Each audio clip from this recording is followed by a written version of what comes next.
So what I hear, I don't know where to focus.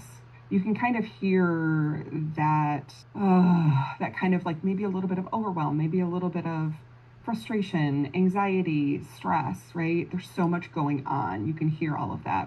What it means, and I maybe should say what it could mean, but I think what it means a lot of times, they aren't clear on their responsibilities and priorities. So this person is looking at everything going on and they're going, I'm not sure what's my responsibility and I'm not sure what to focus on next. It all kind of feels messy.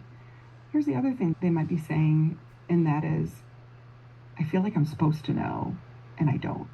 So when I think about why you might not be hearing this from your team, when you have super effective, high achieving leaders who are heads down and working hard, they might also be the type of folks that are afraid to admit that they don't know something. And so they might not want to speak up because they might be thinking, I've been doing this job for 3 years. I'm supposed to know what my priorities are. I'm supposed to know what my responsibilities are.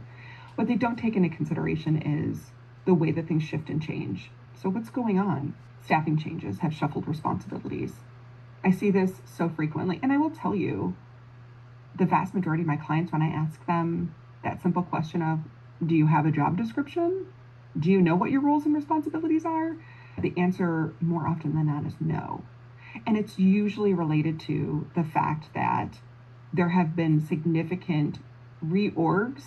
There have been people who have left, people who have been promoted, jobs that have been combined, right? We've all been there. And because of that, there's not a clear job description. And what I'm more thinking about is, how are we setting goals? How are we guiding people? How are we setting goals when we're just assuming that everybody knows what they're supposed to be doing, right? Too many new initiatives without clarity on who's leading them or their importance.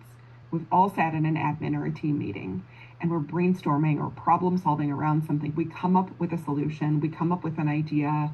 Here's a new program. Here's a new way we're going to run annual fund. Here's a new way, right? And all of a sudden the ball starts rolling and we decide we're going to implement this.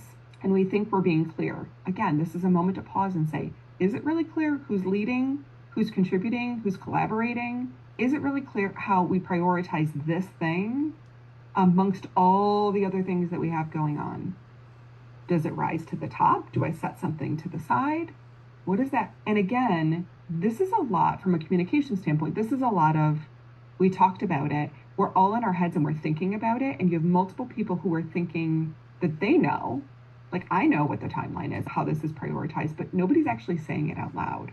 So much of what I'm going to talk about today is saying things out loud to each other, not assuming that everybody knows. I would rather you be annoying about something and make sure that everybody knows, like, okay, we got it, than it's sitting in your mind and nobody can read it. Last but certainly not least is a lack of specific goals for individuals. So when I think about goals, right, we have our strategic goals and then we have our departmental goals, and there's layers in between here. But like I think about strategic goals for the school, I think about departmental goals, should be related to our strategic goals in some way, shape, or form. And then I have those individual goals, right? I think a lot of times we stop at the departmental goals. And so when we're giving somebody their annual review, we're talking to them about what is expected of them. We're really focused on those departmental goals, but we haven't really talked about what we're hoping those individuals achieve. So we think about, I don't know what to focus on. Some of that, right, can be solved when we understand what our specific goals are for individuals. And I don't mean I just need to know for myself. I need to know what everyone else is doing too, right? I need to see how all the pieces fit together on a team. And whether that's, a team of 2, don't assume this only happens with teams of 7 or 8, right? It doesn't just happen with large teams. Is it more complex with large teams? Absolutely. But you can have a lot of confusion and misalignment with just 2 people on a team if we haven't laid out specific goals and communicated amongst those folks what those goals are.